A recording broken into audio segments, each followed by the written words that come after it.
मीरपुर नाम के शहर में तेजस अपनी पत्नी नीरू के साथ रहता था। पति पत्नी दोनों ही नौकरी करते थे। एक दिन तेजस गांव अपनी माँ के पास फोन करता है। हेलो, प्रणाम माँ। जीते रहो माँ, तुम दादी बनने वाली हो हैं?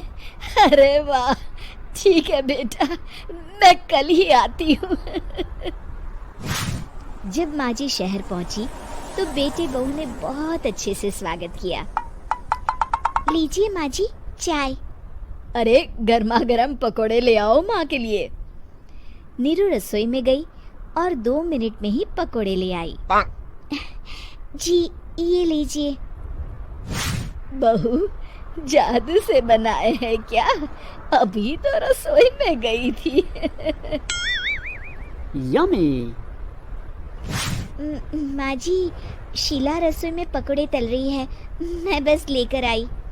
हे भगवान, मेरा धर्म भ्रष्ट कर दिया तूने। अब तो गंगा जल से शुद्धिकरण करना होगा। दूसरे दिन, माँ जी मैंने नाश्ता बना दिया है, ऑफिस जा रही हूँ। पर अभी तो घर का सारा काम पड़ा है। शीला आती ही होगी, झाड़ू पोछा बर्तन कपड़े वो सब कर लेगी। हमारे जमाने में घर का सारा काम हम ही करते थे। जी माँ जी, आप बहुत होशियार हैं, मैं घर ऑफिस दोनों नहीं संभाल पाती। तो जरूरत क्या है घर से बाहर जाकर चाकरी करने की? वैसे भी घर का काम खुद करने से घर में बरकत आती है, समझी? पर माँ जी। पर वर कुछ नहीं, इस महीने की पगार मिले फिर ऑफिस बंद। हाँ। रात को नीरू तेजस से कहती है, सुनिए जी, माँ जी बोल रही थी कि मैं नौकरी छोड़ दूं। वैसे ठीक ही तो है, अभी तुम्हें आराम की जरूरत है। फिर भी आराम कहाँ, शीला को छुड़ाने के लिए बोल रही थी। तो अब 24 घंटे में इतना काम तो कर ही सकती हो। पर जॉब पसंद है मुझे, घर पर मन नहीं लगेगा। अगले दिन जब दोनों ऑफिस के लिए निकल रहे थे, मेरी तो कोई कीमत ही नहीं है इस घर में।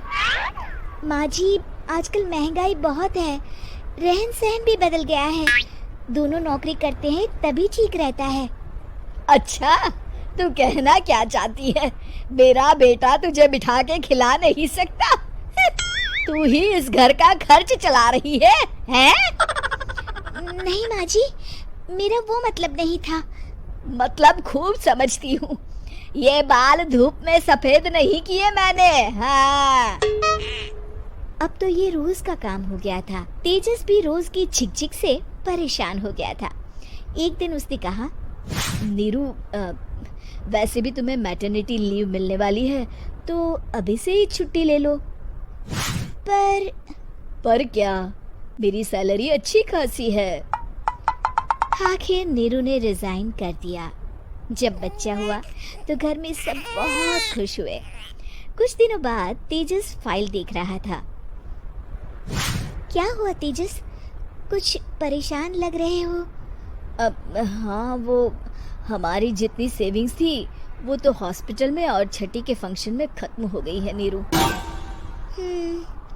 और अभी वैसे मंदी चल रही है तो मैं बोल रही थी कल मुन्ना को हेपेटाइटिस का टीका लगवाना है। नीरू, क्या पोस्टपोन नहीं कर सकते? नहीं जी, बिल्कुल नहीं। अब तेजस को समझ में आ रहा था कि उससे गलती हुई है। पैसों की कमी का असर घर के माहौल पर भी पड़ रहा था। अगले दिन, बेटा मेरा चश्मा और ये दवाइयाँ ले आना, पर्चा देते हुए माँ जी ने कहा। जी। तेजस, मुन्ना के लिए दूध का डिब्बा और डायपर भी ले आना, और ये किराने के सामान की लिस्ट है, इसे भी लाना है। तेजस गुस्से में लिस्ट मरोड़ कर फेंकता है और चिल्लाता है, पैसे क्या पेड़ पर उगते हैं? ये ले आना, वो ले आना। अरे पर ये जरूरत का सामान ही है। वो गुस्से में बिना कुछ कहे ऑफिस चला गया। अरे अरे लंच तो ले जाइए। नीरू दौड़कर डिब्बा पकड़ाती है एक दिन खाना खाने के बाद, नीरू, अब तो मुन्ना कुछ बड़ा हो गया, तो अब तुम वापस ज्वाइन कर लो ना जॉब। पर इस रिसेशन में जॉब मिलना बहुत मुश्किल है। ट्राई तो करो। फिर मुन्ना, माँ जी है ना, और एक फुल टाइम मेड भी लगा लेंगे। पर माँ जी, उन्हें तो पसंद नहीं। तभी माँ जी वहाँ आ जाती है और प्यार से नीरू के सर पर हाथ फेरते हुए बोलती है, अब मेरी समझ में आ गया बहू, पहले के और अब के समय में अंतर है। तुम काम शुरू करो, मुन्ना की जिम्मेदारी मेरी।